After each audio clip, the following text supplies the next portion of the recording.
Hello అండి, నమస్తే. Welcome back our channel Suji kitchen recipes. ఈరోజు ఒక మంచి హెల్తీ స్వీట్ రెసిపీ మినప సున్నుండలు హెల్తీ వేలో చేసి చూపించబోతున్నాను. వీడియో మిస్ కాకుండా ఎండ్ వరకు చూసి మీరు కూడా ఈ సంక్రాంతికి ఈ స్వీట్ రెసిపీని ట్రై చేయండి. ఇప్పుడైతే వీడియో స్టార్ట్ చేద్దాం. ముందుగా స్టవ్ ఆన్ చేసుకొని ఇలా ఒక కళాయి పెట్టేసుకోండి.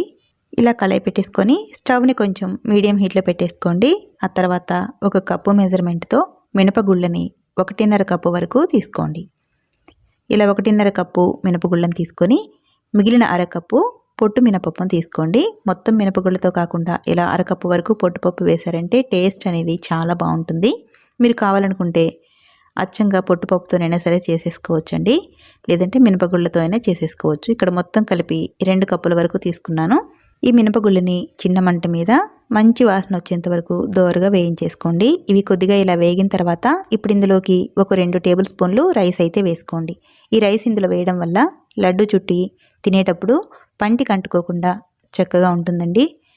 ఇలా బియ్యం వేసిన తర్వాత ఒక 2 నిమిషాలు వేయించేసుకుంటే సరిపోతుంది. స్టవ్ ఆఫ్ చేసి ఈ మినపగుళ్ళని ఒక ప్లేట్లో అయితే వేసేసుకోండి. ఇలా వేసేసి పక్కన ఉంచేసేయండి. ఒక 10 నిమిషాలు అయితే చక్కగా చల్లారిపోతాయి. ఇవి పూర్తిగా చల్లారిన తర్వాత ఇప్పుడు మిక్సీ పట్టుకుందాం. ఇప్పుడు ఒక మిక్సీ జార్ తీసుకొని ఈ చల్లారిన మినపగుళ్ళని ఈ మిక్సీ జార్లో వేసేసుకోండి. నేను ఇక్కడ పెద్ద మిక్సీ జార్ తీసుకున్నాను, మొత్తం కూడా ఒకేసారి గ్రైండ్ చేసుకోవడానికి. పప్పులన్నీ కూడా ఒకేసారి గ్రైండ్ అవ్వనుకుంటే చిన్న మిక్సీ జార్లో 2 సార్లు గ్రైండ్ చేసుకోండి. ఇప్పుడు ఇందులోకి మంచి ఫ్లేవర్ కోసం ఇలాచీలని ఒక 4-5 వరకు వేసుకొని ఇప్పుడు వీటిని మిక్సీ పట్టుకుందాం. వీలైనంత మెత్తగా గ్రైండ్ చేసుకోవాలి, అసలు మినపగుళ్ళు అనేవి లేకుండా. ఇలా మెత్తగా గ్రైండ్ చేసుకున్న ఈ సున్నిపిండిని ఇప్పుడైతే ఒక ప్లేట్లోకి వేసుకుందాం. ఇలా మొత్తం కూడా ఒక ప్లేట్లోకి వేసేసుకోండి.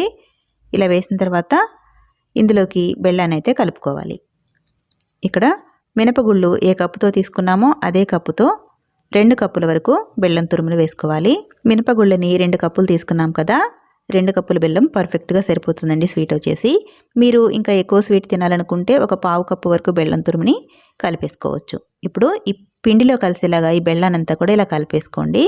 ఇలా మొత్తం కూడా మిక్స్ చేసుకున్న తర్వాత మళ్ళీ ఈ సున్నిపిండిని ఒకసారి గ్రైండ్ చేసుకోవాలి. ఇలా మిక్సీ జార్లో పిండి మొత్తం కూడా వేసేసుకొని ఈ సున్నిపిండిలో ఈ బెల్లం మొత్తం కలిసేలాగా గ్రైండ్ చేసుకోండి. ఇలా గ్రైండ్ చేసుకునే పిండిని మళ్ళీ ఇలా ప్లేట్లోకి అయితే వేసేసుకోండి. చూడండి, బెల్లం అంతా కూడా కలిసిపోయి పిండి చక్కగా పొడి పొడిగా వచ్చేసింది కదా. ఇప్పుడు ఇందులోకి నెయ్యిని అయితే యాడ్ చేసుకోవాలి. ముందుగానే నెయ్యిని వేడి చేశానండి. మినపగుళ్ళు తీసుకున్న కప్పు కొలతతోనే 1 కప్పు వరకు అయితే నెయ్యి పడుతుంది. నెయ్యిని వేడి చేసుకొని వేడివేడిగా ఇందులో వేసేసుకొని చేయి కాలుతుంది కాబట్టి ముందుగా ఇలా స్పూన్తో కలిపేసుకోండి. ఇలా స్పూన్తో మొత్తం కూడా ఒకసారి కలిపిన తర్వాత కొంచెం చల్లారుతుంది కాబట్టి చేయితో మొత్తం కూడా మిక్స్ చేసేసుకుందాం. 2 కప్పుల మినపగుళ్ళకి 2 కప్పులు బెల్లం, అలాగే 1 కప్పు నిండుగా నెయ్యి వేస్తే కరెక్ట్గా సరిపోతుందండి లడ్డూలు చుట్టుకోవడానికి. ఇలా పిండి మొత్తం కూడా నెయ్యి కలిసేలాగా చేయితో ఇలా కలిపేసుకొని ఇప్పుడైతే లడ్డూలు చుట్టుకుందాము. మనకి కావాల్సిన సైజులో పిండిని తీసుకొని ఇలా 2 చేతులతో గట్టిగా ప్రెస్ చేశారంటే మనకి లడ్డు షేప్ అనేది వచ్చేస్తుంది. ఇలా లడ్డూలు చుట్టేటప్పుడు పిండి మీకు పొడి పొడిగా అనిపిస్తే మరొక 1/2 కప్పు వరకు నెయ్యిని వేడి చేసుకొని కలిపేసుకోవచ్చు. నెయ్యి ఎంత వేస్తే లడ్డూలు అంత రుచిగా ఉంటాయండి. చూసారా, లడ్డూలు అనేవి చాలా చక్కగా వచ్చాయి కదా.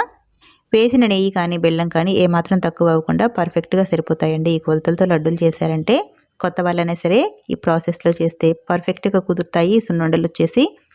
మిగిలిన పిండి మొత్తం కూడా ఇలా లడ్డూలు ప్రిపేర్ చేసేసుకున్నారంటే చాలా సింపుల్గా సున్నుండలు అయితే రెడీ చేసేసుకోవచ్చు. ఈజీగా హెల్దీ వేలో ఇంట్లోనే చక్కని స్వీట్ అయితే రెడీ అయిపోతుంది. ఎంతో రుచిగా ఉండే మినప సున్నుండలు అయితే రెడీ అయిపోయాయి. మంచి ఫ్లేవర్ వస్తుందండి, చూడడానికి చాలా కలర్ఫుల్గా ఉన్నాయి కదా. చాలా ఈజీగా సింపుల్ ప్రాసెస్లో కొత్త వాళ్ళైనా సరే ఈజీగా చేసేసుకోవచ్చు. మరి ఎంతో రుచిగా ఉండే హెల్దీ స్వీట్ రెసిపీ మినప సున్నుండల్ని ఈ సంక్రాంతికి మీరు కూడా ట్రై చేసి ఈ రెసిపీ మీకు ఎలా వచ్చిందో కామెంట్ రూపంలో తెలియచేయండి. ఈ వీడియో కనుక మీకు నచ్చితే ప్లీజ్ ఒక లైక్ చేసి ఈ వీడియోని మీ ఫ్రెండ్స్కి రిలేటివ్స్కి షేర్ చేయండి.